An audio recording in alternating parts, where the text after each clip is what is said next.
The Great Hall of the Galactic Council stretched for miles. Thousands of alien species sat in floating chairs that rose toward a ceiling made of pure starlight.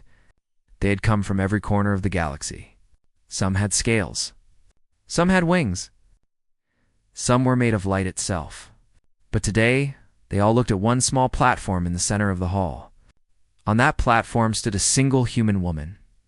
Chancellor Yuna kept her back straight. She wore a simple black suit. Her dark hair was tied back, and her face showed no fear. Around her, voices whispered in 100 different languages. Translators hummed and clicked, turning alien words into sounds she could understand. "The human species is too dangerous," said the Melodari representative. He was tall and thin, with silver skin that reflected the light. They breed like insects. They adapt like viruses. In just 200 years, they went from wooden ships to touching their moon. Give them another 1,000 years, and they will swallow the galaxy. Yuna listened. She did not speak. "I agree," said the Vorthon ambassador. She was a massive creature, covered in thick armor plates. Her voice sounded like rocks grinding together. "We have watched them. They fight each other constantly. They destroy their own planet. Imagine what they will do to ours." More voices joined in. Species that had never agreed on anything now spoke with one voice. Humans were a threat. Humans were dangerous. Humans must be stopped before it was too late. The Council had discovered Earth just 50 years ago. A human probe had drifted into Melodari space, carrying music and pictures, and a golden disc that said, "We come in peace." The Melodari had been curious at first. They sent ships to observe this strange blue planet at the edge of the galaxy. What they saw terrified them. Humans did not have the strongest bodies. They did not have the sharpest claws or the thickest skin. But they had something far more dangerous. They had hunger. Not hunger for food, but hunger for more. More knowledge, more power, more space. They were never satisfied. They always wanted to grow. The Melodari shared their findings with the Council. Within 10 years, every major species had sent ships to watch Earth. They saw humans split the atom. They saw humans build weapons that could destroy cities. They saw humans dream of the stars, and they were afraid. Now, 50 years later, the Council had made its decision. Earth would be sealed behind a quantum barrier. No signal would enter or leave. No ship would pass through. Humanity would be trapped on their own planet forever. They would live and die without ever knowing that the stars were full of life. The vote was almost complete. 97% had voted yes. Only a few small species had voted no, and their voices did not matter. The High Chancellor, an ancient being of pure energy, turned toward Yuna. "Human representative," it said. "Do you have final words before the barrier is raised?" Yuna looked up at the thousands of faces watching her. Some looked sad. Some looked relieved. Most looked afraid. She smiled. 300 years ago, she said, "My ancestors lived in small villages. They farmed rice and fish. They looked at the stars and made up stories about gods and dragons. They never imagined that their children would stand here in a hall full of aliens at the edge of forever." She paused. The hall was silent. "You are right to fear us," she continued. "We are hungry. We are never satisfied. We always want more. That is what makes us human. You can build your barrier. You can erase us from your maps. You can pretend we never existed, but you cannot kill what we are." She looked directly at the High Chancellor. "We will remember this day. We will tell our children about it, and their children, and their children after that. For as long as humans exist, we will remember that you looked at us and decided we were too dangerous to live among the stars." The High Chancellor showed no emotion. "The vote is complete. The barrier will be raised." Yuna nodded. "Then I have only one more thing to say." She turned and looked at every species in the hall, burning their faces into her memory. "We'll remember this. All of it. And one day, you will see us again." She was escorted from the hall. Behind her, the Council celebrated. The human threat had been contained. The galaxy was safe.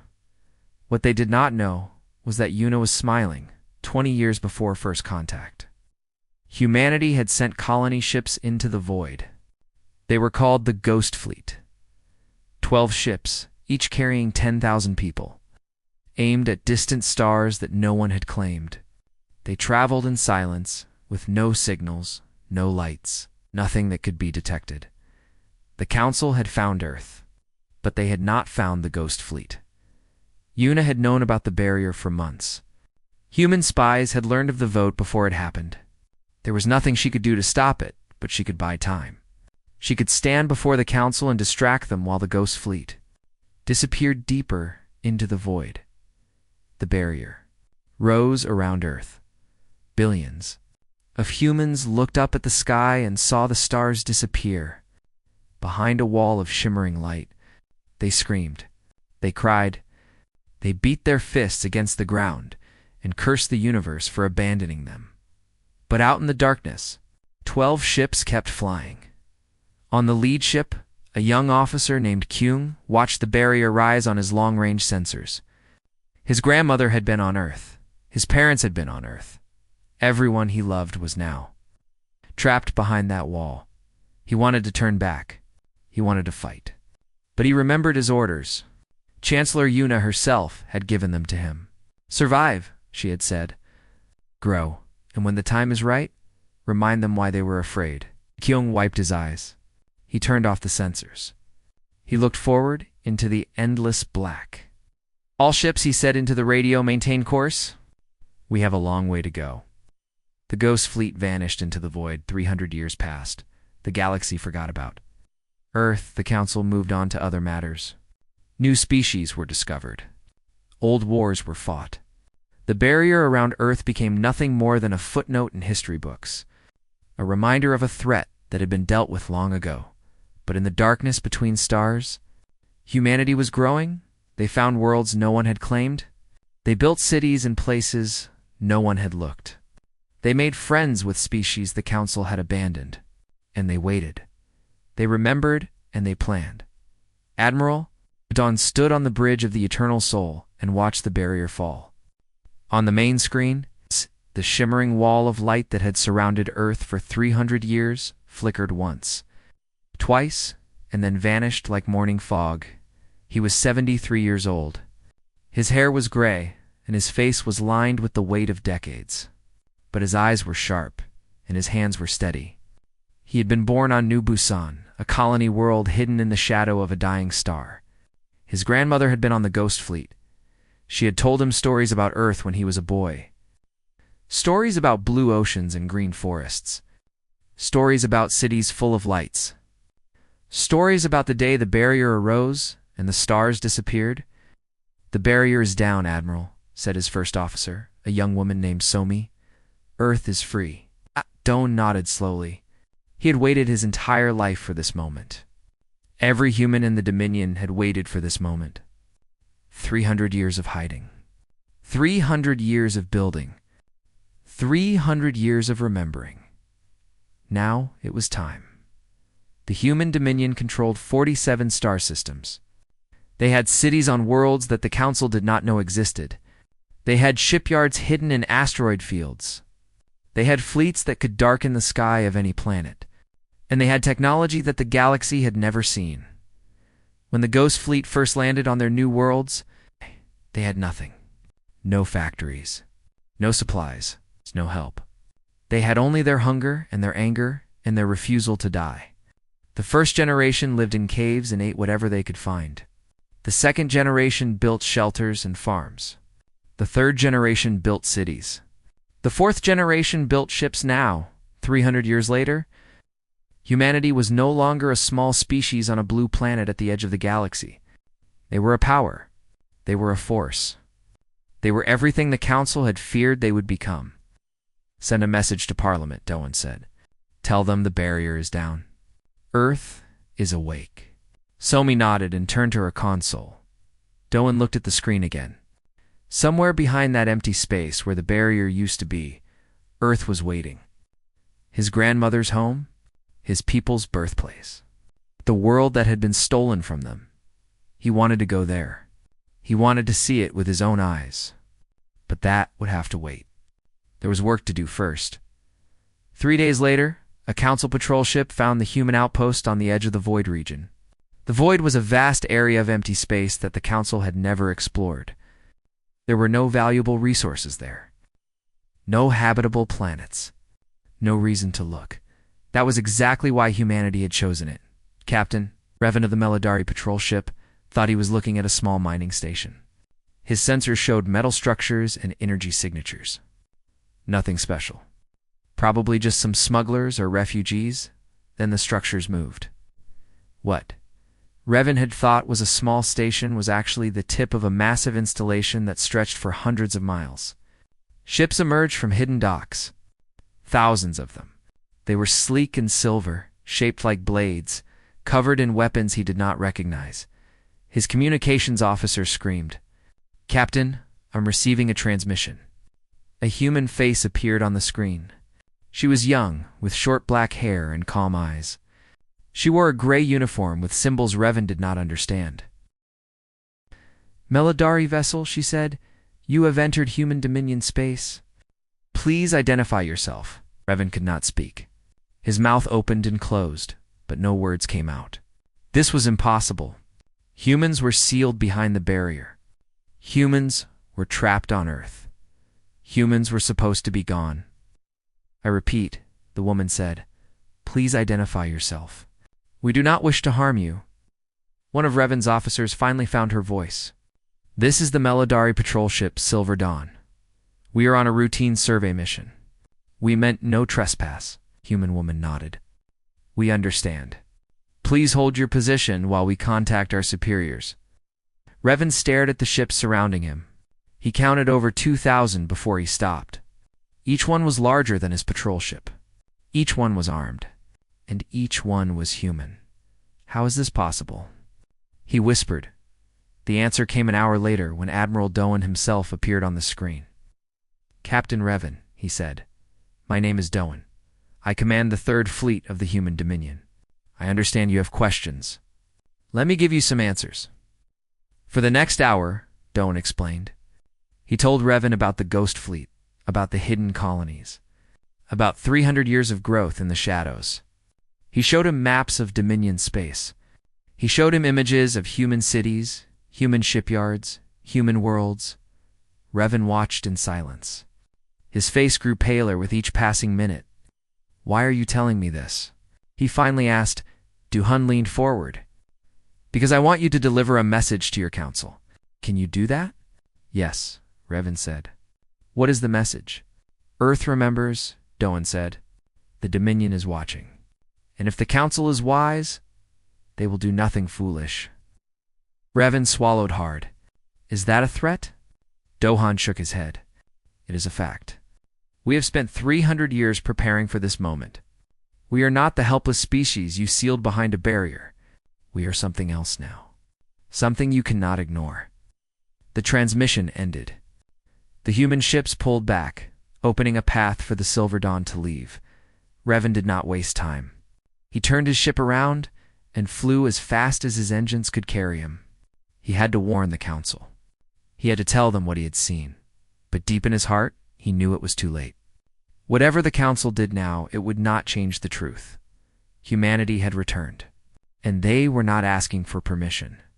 Back on the Eternal Soul, Doan watched the patrol ship disappear into the distance. Somi stood beside him, her arms crossed. "Do you think they will attack us?" she asked. Duhan considered the question. The council had always acted out of fear. Fear had made them build the barrier. Fear might make them do something desperate now, maybe, he said. But it does not matter, why not? Doan turned to look at her. Because even if they gather every ship in the galaxy, they cannot stop what we have built. They had 300 years to find us. They failed. Now we have 300 years of anger to show them. He looked back at the screen, at the stars that had once been forbidden to his people. "My grandmother told me something before she died," he said quietly. "She said that humans are like water. You can block us. You can dam us. You can build walls to hold us back. But eventually, we find a way through. We always find a way through." Somi nodded. What happens now? Now. Doan smiled, but there was no warmth in it. Now we wait. Let them see us. Let them fear us. Let them understand what they created when they tried to destroy us. He turned and walked toward his quarters. And then he said over his shoulder, we remind them why they were afraid in the first place. The news spread across the galaxy like fire through dry grass. Humans had returned. The barrier was down. The species that had been locked away for 300 years was now free. And they were not the primitive creatures the Council remembered. On Melidor Prime, the capital world of the Melidari people, crowds gathered in the streets. They looked up at the sky as if expecting human ships to appear at any moment. Parents held their children close. Soldiers checked their weapons. Everyone was afraid. On Vorthon, the warrior species held an emergency meeting of their war council. Generals who had never agreed on anything now shouted over each other, trying to decide what to do. Attack. Defend. Hide. No one had answers. No one had prepared for this. The Galactic Council itself was in chaos. Representatives from hundreds of species filled the Great Hall, all of them demanding information, demanding action, demanding something that could make them feel safe again. The High Chancellor, a new one now since the old one had faded centuries ago, called for order. It was a being of light and shadow, ancient and powerful, but even it seemed uncertain. We must remain calm, it said. The humans have not attacked. They have only revealed themselves. Only revealed themselves, shouted the Vorthan ambassador. They have fleets. They have worlds. They have been building in our backyard for 300 years, and we never knew. Perhaps we should talk to them, suggested a small representative from a minor species. Perhaps they do not want war. The room exploded with angry voices. Talk? To humans? The same species they had sealed behind a barrier because they were too dangerous to exist? That was madness. But before anyone could say more, a new voice cut through the noise. The human dominion requests permission to address the council. Everyone fell silent. On the main screen, a human face appeared. It was a woman with long black hair and dark eyes that held no warmth. She wore a uniform of deep blue, decorated with symbols that meant nothing to the council, but clearly held great importance. My name is Hannah, she said. I am the ambassador of the human dominion. I carry a message from our parliament and our people. Will you hear me? The High Chancellor hesitated for only a moment. You may speak, ambassador? The screen changed, and suddenly Hannah was standing in the middle of the Great Hall. Not physically, of course. It was a hologram, perfect in every detail. She looked around at the thousands of faces staring at her with fear and hatred and curiosity. 300 years ago, she began, your council voted to seal Earth behind a barrier. You decided that humanity was too dangerous to exist among the stars. You locked us in a cage and threw away the key. He paused, letting her words sink in. You were right to be afraid, but you made a mistake. You thought the barrier would stop us. You thought you could contain our hunger, our drive, our need to grow. You were wrong. She raised her hand, and images appeared in the air around her. Maps showing human space. Pictures of human cities on alien worlds. Ships being built in massive factories. Children playing in parks under purple skies. This is what we built while you forgot about us, she said. 47 star systems. 300 billion humans. Fleets that number in the tens of thousands. Technology you have never seen and cannot understand. The council members watched in stunned silence. We did not come here to rejoin your council, Hannah continued. We have no interest in your laws, or your treaties, or your politics. We came here to inform you of a simple fact. She looked directly at the High Chancellor. You were surrounded. The hall erupted in chaos. Representatives screamed and shouted. Some called for war. Some called for surrender. Some simply ran for the exits, as if they could escape what was coming. Hannah waited until the noise died down. We have not come to destroy you, she said calmly. If we wanted war, we would have attacked already. Your council has nothing that can stop us. Your fleets are scattered. Your defenses are weak. You have spent 300 years believing you were safe. She shook her head slowly. You were never safe. You just did not know it.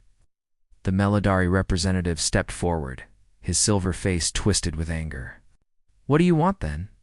If not war, what? Hannah smiled, but it was not a friendly smile. That is an excellent question. The truth is, we have not decided yet. The room fell silent again. For 300 years, we remembered what you did to us. We taught our children to remember. We built monuments to the day you sealed our sky. Every human in the Dominion knows your names. We know which species voted yes. We know which voted no. She looked around the room. Some of you tried to stop the barrier. You voted against it. You spoke for us when no one else would. The Dominion remembers that too. We remember our friends as clearly as we remember our enemies. An old representative from a species called the Silurians raised his hand. I voted against the barrier, he said quietly. My people believed it was wrong. Hannah nodded. We know, Elder Tovin. Your voice was one of the few that spoke for mercy. The Dominion has not forgotten. Tovin bowed his head. What happens now? Now. Hannah clasped her hands behind her back. Now you wait. We will send representatives to each species that voted for the barrier. We will speak with them. We will listen to what they have to say. And then we will decide what the future holds. And if we refuse to meet with you, the Vorthon ambassador demanded. Hannah turned to face her. Then we will know exactly where you stand, and we will act accordingly. The Vorthon growled, but said nothing more. The High Chancellor floated forward. Ambassador Hannah, the Council wishes to apologize for the actions of our predecessors. The barrier was a mistake. Surely we can find a way to move past this and build a new relationship. Hannah laughed.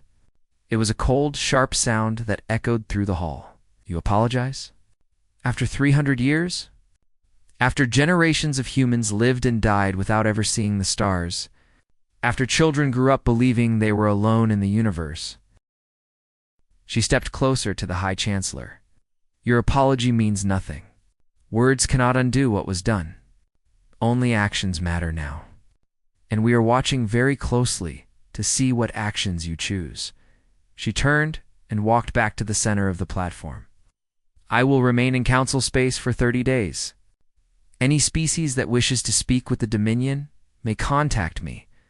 After 30 days, I will return home with my report. What happens next will depend on what I tell them. She paused at the edge of the platform. Choose wisely. The Dominion has been patient for 300 years. We can be patient longer. But patience is not the same as forgiveness, and we are not a forgiving people. The hologram flickered and vanished. The great hall was silent. No one moved. No one spoke. Finally, Elder Tovin rose from his seat and walked slowly toward the exit.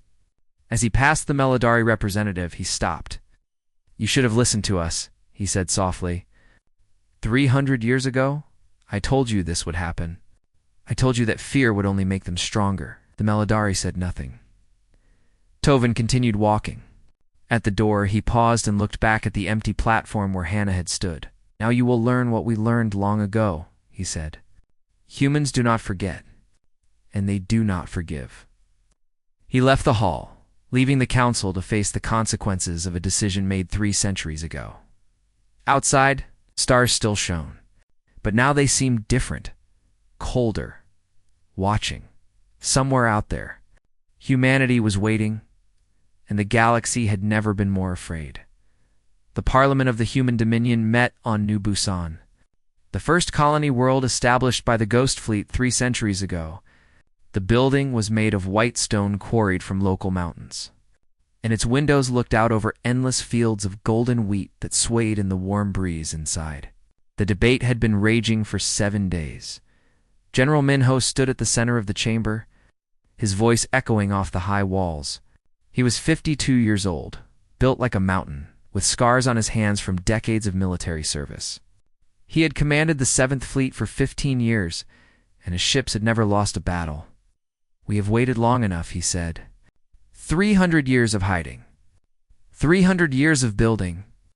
300 years of remembering every name, every face, every species that voted to seal our sky. Now we have the power to do something about it. He slammed his fist on the podium. The council is weak. Their fleets are scattered. Their species are divided. If we strike now, we can crush them before they have a chance to unite. We can take what they denied us. We can make them pay for every generation that lived and died behind that barrier. Many in the chamber nodded. These were children and grandchildren of refugees. Their families had lost everything when Earth was sealed. They had grown up on stories of the exile of ancestors who watched the stars disappear, of the fear and the anger and the burning need for justice. But not everyone agreed. Councillor June rose from her seat. She was 31 years old, the youngest member of the parliament. Her grandfather had been on the Ghost Fleet. Her mother had helped build the first human city on an alien world. She had spent her entire life preparing for this moment. General Minho speaks of justice, she said. He speaks of making them pay. But I ask you this, pay with what? Their lives? Their worlds? Their children? She walked to the center of the chamber. If we attack the council, we prove them right. Every fear they had about us, every reason they gave for building the barrier, becomes truth. We become exactly what they imagined us to be. Monsters, conquerors, a species that destroys everything it touches. Minho shook his head. They sealed our planet. They trapped billions of people behind a wall of light. They decided our fate without our consent. Are we supposed to simply forgive that? No, June said firmly. I am not asking for forgiveness. I am asking for something harder. I am asking us to be better than they were. She turned to face the full parliament.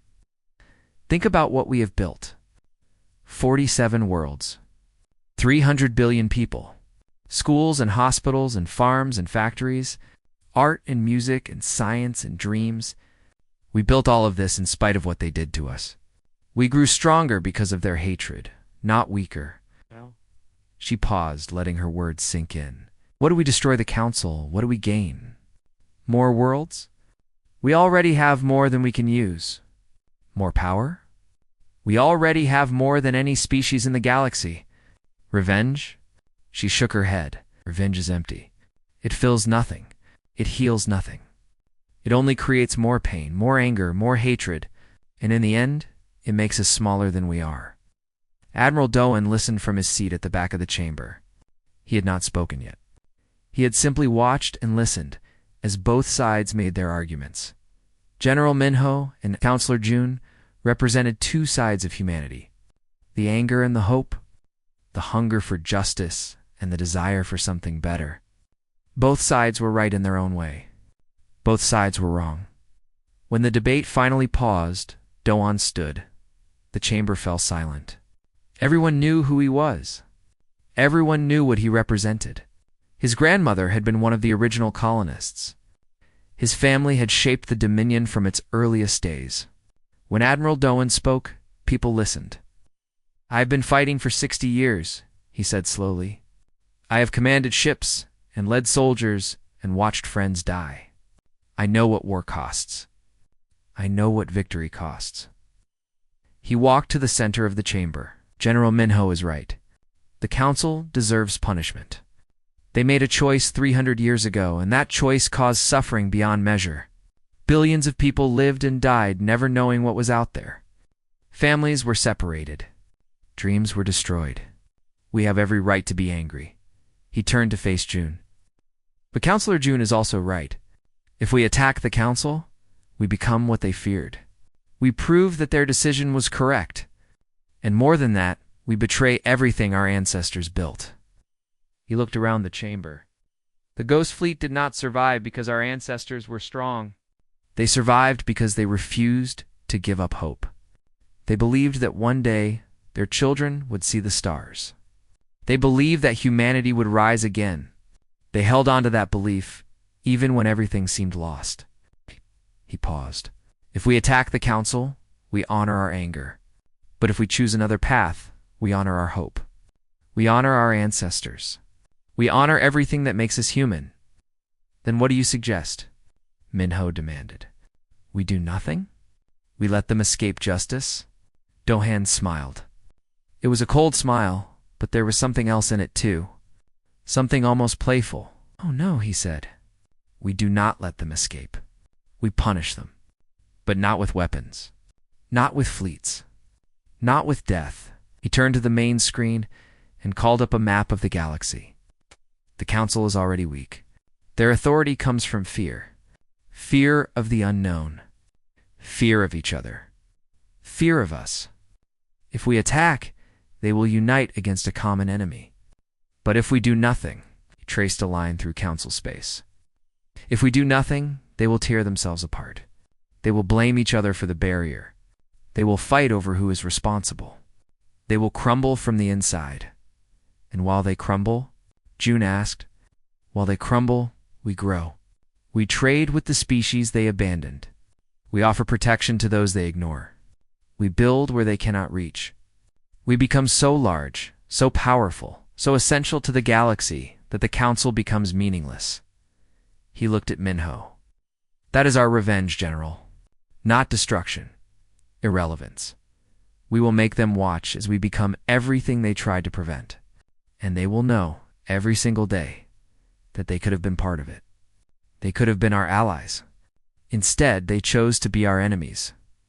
The chamber was silent. I call for a vote, Doan said. All those in favor of the General's plan, raise your hands. Few hands went up. Less than a quarter of the Parliament.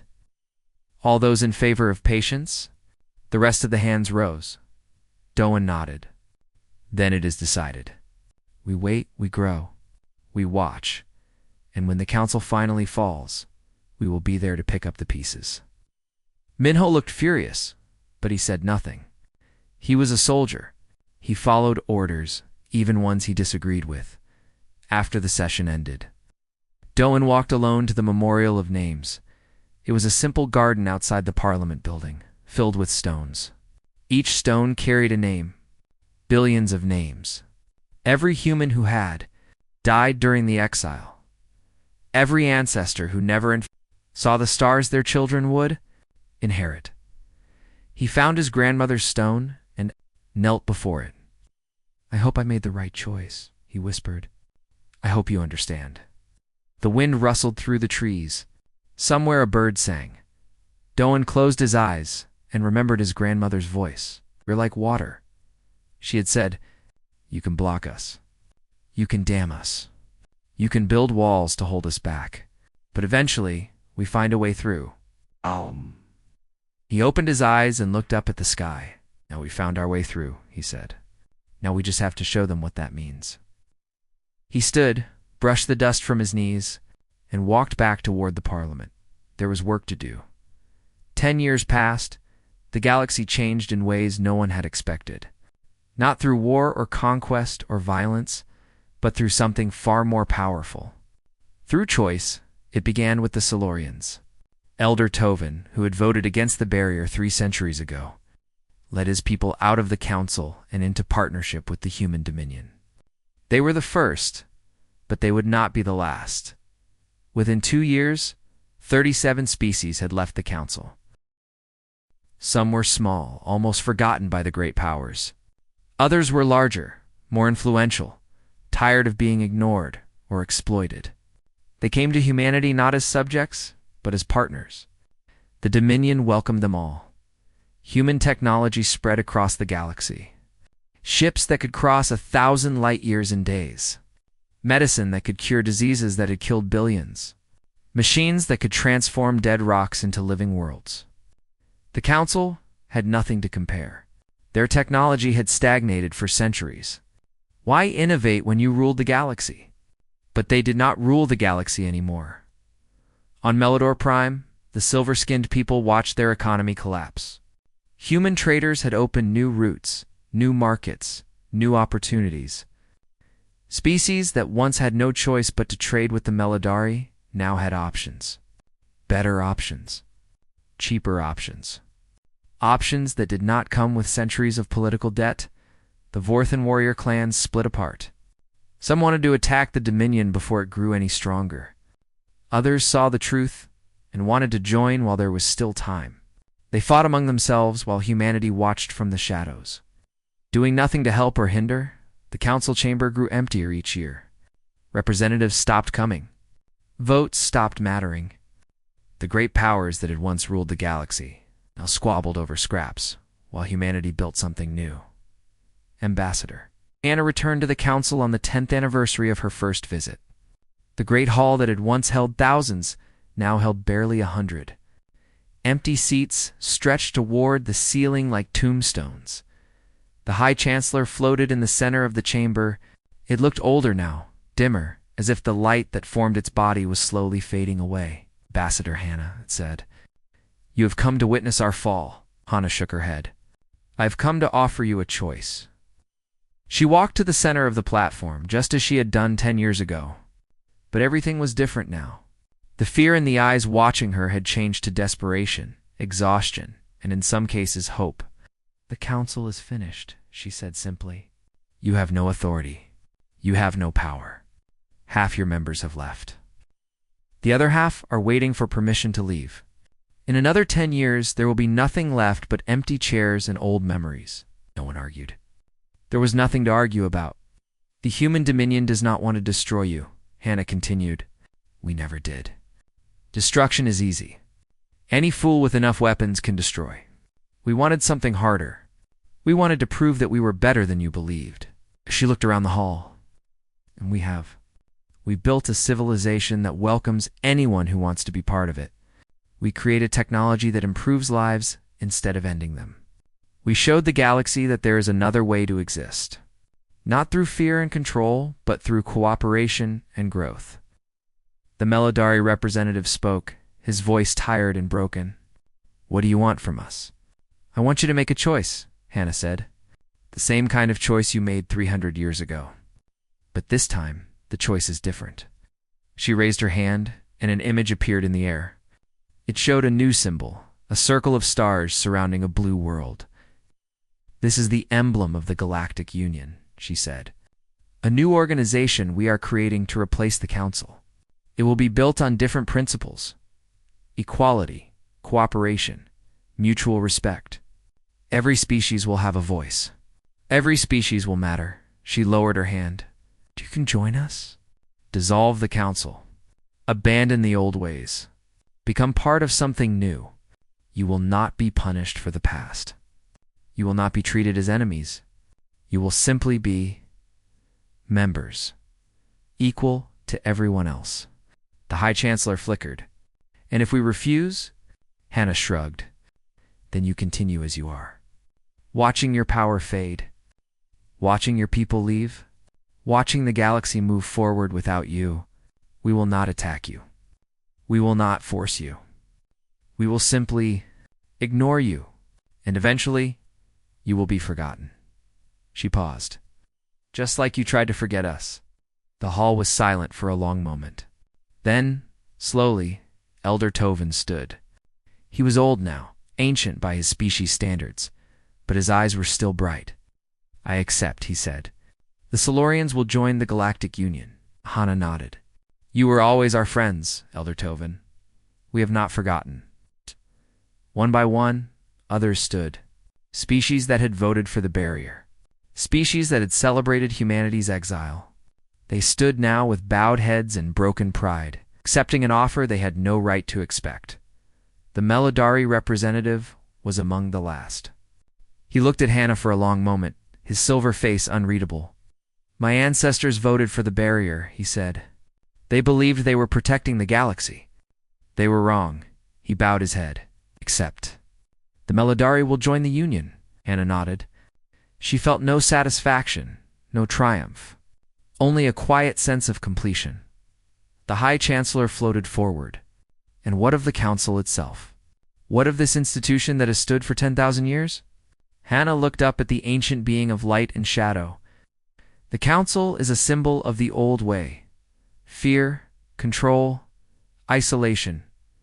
It served its purpose for a time. You can fade with it. Or you can choose to be part of what comes next. The High Chancellor was silent for a long moment. Then, slowly, its light began to change. The shadows faded. The glow grew warmer, softer, I accept, it said. Let the council end. Let something better begin. On Earth, a young woman named Nari stood on a balcony overlooking the sea. She was the great-great-granddaughter of Chancellor Yuna, who had stood before the council 300 years ago and promised that humanity would remember. Nari watched the sky. Ships from 100 species orbited above, carrying traders and diplomats and tourists. The barrier that had once sealed Earth was gone. Replaced by freedom and possibility, her grandmother had told her stories about Yuna, how she had smiled when the council passed judgment, how she had walked away with her head held high, how she had known even then that humanity would find a way. We remembered, Nari whispered to the wind. We remembered everything. Somewhere out there, Admiral Doan was celebrating his 90th birthday on the Eternal Soul. Councillor June was now Prime Minister, leading the human parliament with wisdom and compassion. General Minho had retired to a small farm on New Busan, where he spent his days teaching young soldiers and watching the sunset, and Ambassador Hannah was on her way home. Her work finally complete. The galaxy had changed. Not through conquest or destruction, but through patience and hope. Humanity had done what the Council feared most. They had grown. They had adapted. They had become something the galaxy had never seen before, and they had done it their way. Nari looked up at the stars. So bright and close now, no longer hidden behind a wall of light. "Yeah, we did not conquer them," she said softly. "We just outlasted them." She smiled, and in that smile was everything her ancestor Yuna had felt 300 years ago. Pride, defiance, and above all, hope. The galaxy belonged to everyone now. And humanity was finally home.